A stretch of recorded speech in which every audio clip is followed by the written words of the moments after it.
colleague, Jeremy Handley, was the MP for Richmond in Surrey, the lesser Richmond. But he fought a very close election in the 1980s, in which he and his Liberal opponent both got about 21,000 votes, and he won by 74 votes after Margaret Thatcher had been to campaign for him on the streets of Richmond, and he was so grateful for this.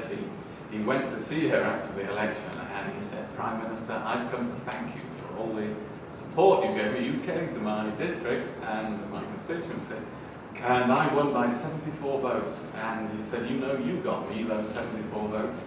And she said, "No, Jeremy, let's get this straight. You got those 74 votes. I got the 21,000. In Blair's mind, as the person who had those hundreds of debates with him on the floor of the House of Commons.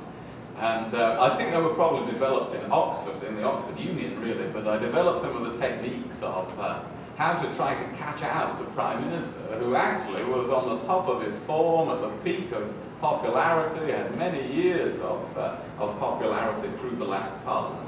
And I developed some of these techniques. One of them is what I call the first service. It's like tennis. You have to get your first question. If you're questioning the Prime Minister, you have to get the first question right in there. It has to hit the target. Otherwise, your second question, like a second service, has to be very defensive and cautious.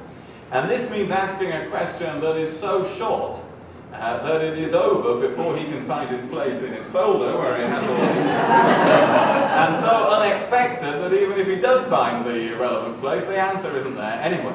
And the perfection of this technique is only to reveal the subject of the question in the last word of the only sentence. This is nothing new about this technique, but it has to be used to effect on the floor of the House of Commons. So you don't stand up at Prime Minister's questions and say, "I am going to ask the Prime Minister about taxation. Will he explain the increase in taxation?" You've given him 15 seconds notice there of the question. So he's got his folder out and he goes, RSTT, right, taxation. All his answers are ready. No, you have to say, will he explain the increase in, and it could be anything, you see, it could be, and then you say, taxation, sit down. He hasn't got time to find the right place in the folder, but he has to start answering. So that's the first service, to knock the opponent off guard right at the beginning, so that he's always one behind. A refinement of that is what I used to call the multiple moving strike, which is where you ask a series of questions which are thematically related, but are not related in the way that the civil service put together the briefing for the Prime Minister. So they're all things that are increasing or falling or improving or deteriorating, but they're not actually all the same subject. And so you go from increasing crime to increasing unemployment to increasing taxation, and he's always one question behind. And even when he's answering the questions, it creates the optical illusion that he's not answering the questions, which is a powerful thing to have. Then there is the technique of the deep minefield. This involves asking a question where nobody can understand why you're asking it at all. In fact, you may even doubt yourself why you're asking it. It's completely out of the blue, and you just say, will the Prime Minister, something like this, sack any minister who breaks the code of conduct?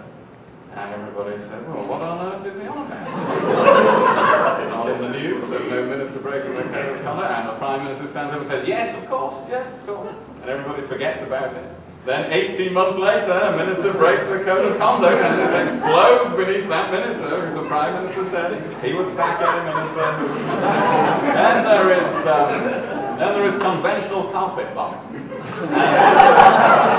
This is when you throw all available ammunition at the other side. Your objective is not to win the argument, it is to make the argument so enormous that it has to be the first item on the 6 o'clock news. You are just seeking to raise the salience of the issue. And you throw whatever ammunition you have, and he throws whatever ammunition back. And then there's my favorite technique of questioning, which is the poison pincers. Now, poison pincers involves asking a question which demands a yes or no answer, but to which both yes and no are politically impossible to say. So I was sitting one Christmas with my little team of advisors doing our lateral thinking, and we said, well, actually the hardest question we can ask Tony Blair is, does he believe in Father Christmas? Because, think about it, we've got him either way. If he says yes, the headline in the next day's paper is going to be Tony Blair, age 48, still believes he's and if he says no, the headline in the next day's papers is Blair ruins Christmas for millions.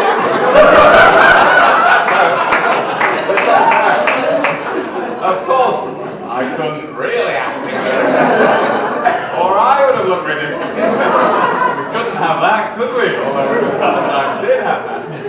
But there are serious questions which take the same form. So 2.5 years ago, I was walking into the House of Commons and I was going to ask Tony Blair, does his commitment to decide about joining the Euro early in the next Parliament mean in the first half of the Parliament?